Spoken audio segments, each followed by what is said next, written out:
Once upon an awakening. I invite you to step into a portal with me, and we're going to time travel to the future. I sit around a campfire with my children, my grandchildren, and a few great-grandchildren, watching the stars come out over the ocean. Hokulea, who is only 3, and sparkles like the stars for which she was named, pipes up and says, "Mima, tell us again the story of the grape awake." The other kids burst out laughing. "You mean the Great Awakening," corrected Sophia. I close my eyes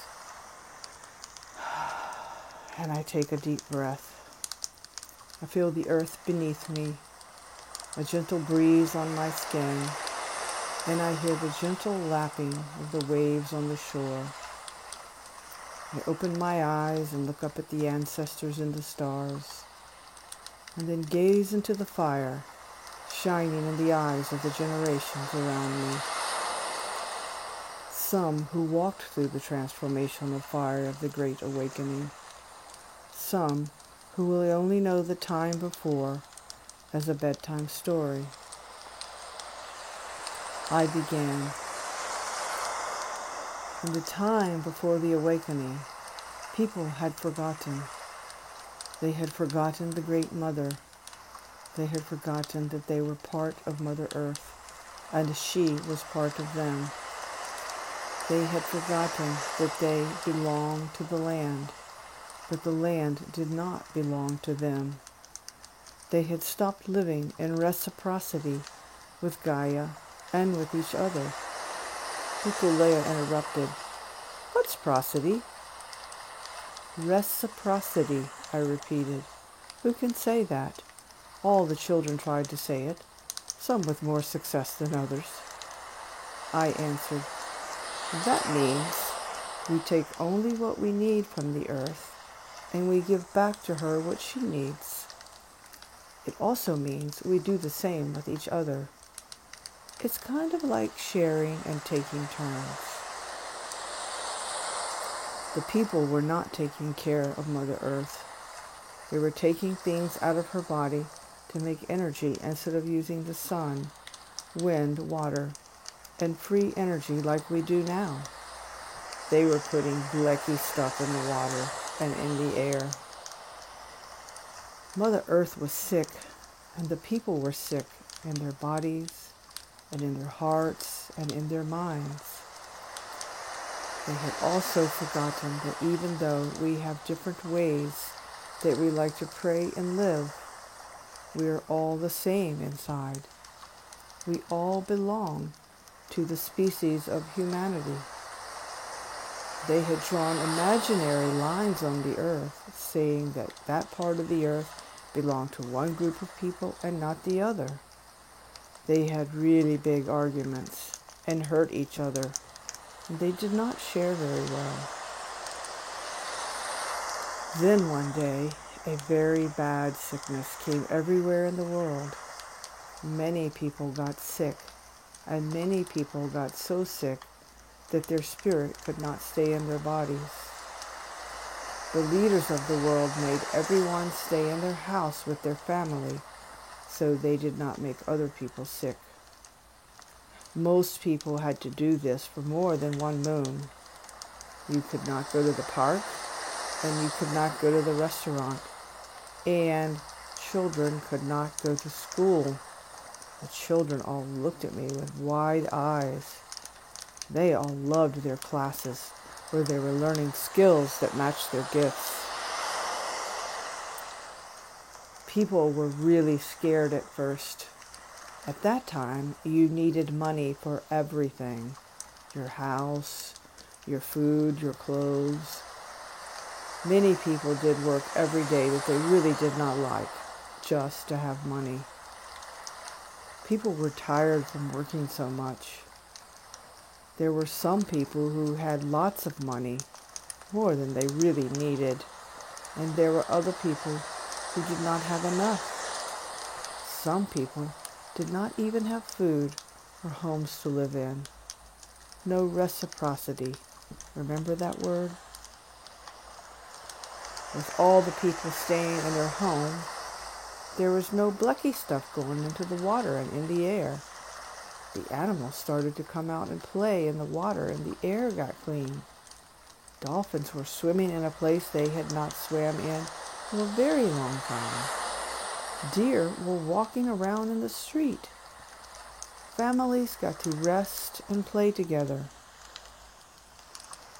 And the star beings that came to Earth with magic for this new Earth, the only Earth that you little ones know, they stopped being sad and looking up to return to the stars and brought their star self fully into their human self.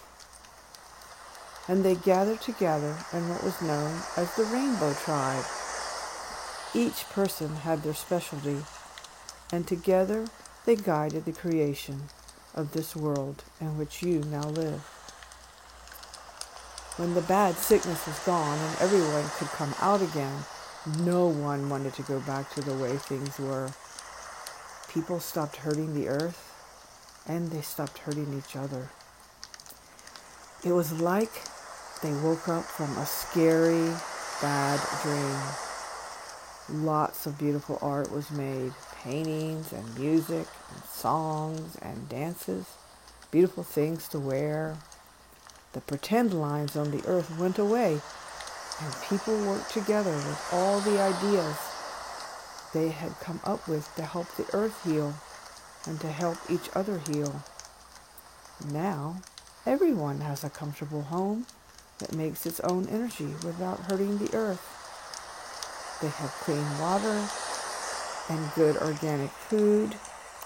Even the grown-ups have plenty of time to sing and dance and play. No one does work that makes them sad. And no one worries about another human hurting them, because we realize that hurting someone else was the same thing as hurting ourselves.